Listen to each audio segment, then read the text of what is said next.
joining us. I'm Abigail Rissinger, and this is my good friend and co-host, Nick Jagger. Today we come to you to talk about pets in the quarantine. This is an extremely stressful time. From events being canceled to distancing from loved ones, it can be really, really hard to get through these times. Luckily, some of us have furry friends to help us.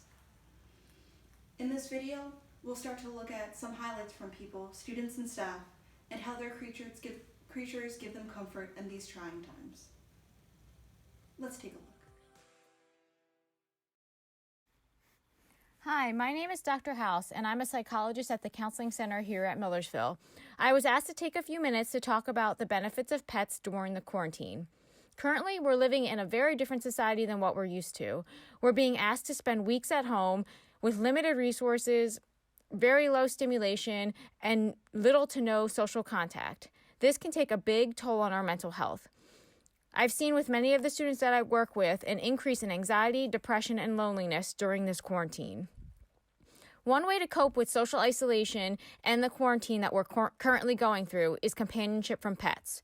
Several research studies have been done on the benefits of pets, and they have found that the psychophysiological and psychological benefits are very positive when you interact with a pet. Just holding, striking, hugging, petting a pet can have very good benefits. These benefits include feeling more calm and relaxed, less anxiety, less loneliness, increased social engagement and interaction, and also a better heart rate and blood pressure, less pain, less stress, less depression, and an overall increase in pleasure.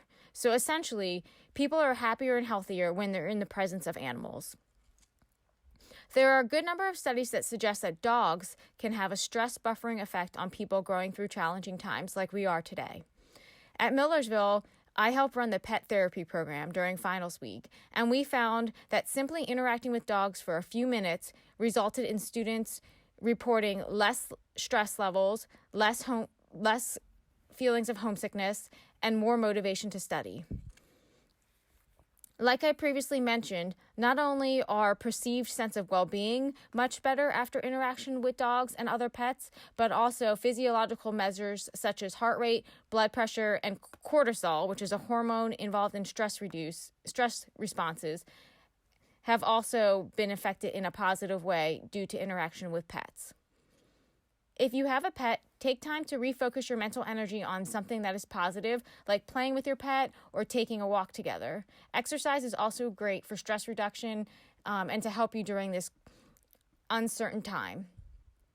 Relying on pets for emotional support is another way to stay connected. However, the CDC, which is the Center for Disease Control and Prevention, recommends restricting contact with pets if you've contracted the coronavirus until the risks of transmission between humans and animals are better understood. Now, I know that all of us don't have pets, so if you don't have a pet, here are some other helpful tips for coping with loneliness and the quarantine. First, stick with a routine. Try to go to bed and wake up at a reasonable time, eat well, exercise, and schedule in time to study. 2, dress for the social life that you want, not the one you have. By this, I mean get showered, get dressed, brush your hair, brush your teeth, wear bright colors. It's all going to help your mood. I would say try to get outside at least 30 minutes every day. If you have a dog, it's a great time to walk it. If you have another type of pet, maybe take that pet outside and you can even just sit in the grass, read, cuddle with your pet. This is a great time to bond with your pet as well as to get some sunlight. Stay virtually connected to others for at least 30 minutes a day. I know your face-to-face interactions are going to be limited, but you can use phone calls, text messaging, video chat, and other social media to access your social support. Try to find a retreat place. So being on top of your family all day can be really tough. A separate space for work and relaxation is important. I would say limit your media exposure about the coronavirus. It's important to balance time spent on news and social media with other activities that are more positive, such as reading, listening to music, or learning a new language. And lastly, find a long-term project to dive into.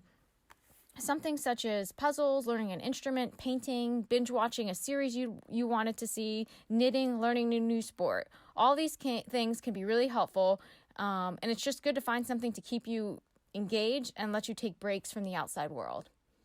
All right, that's all for me now. Thanks very much. This is Dr. House from the Counseling Center.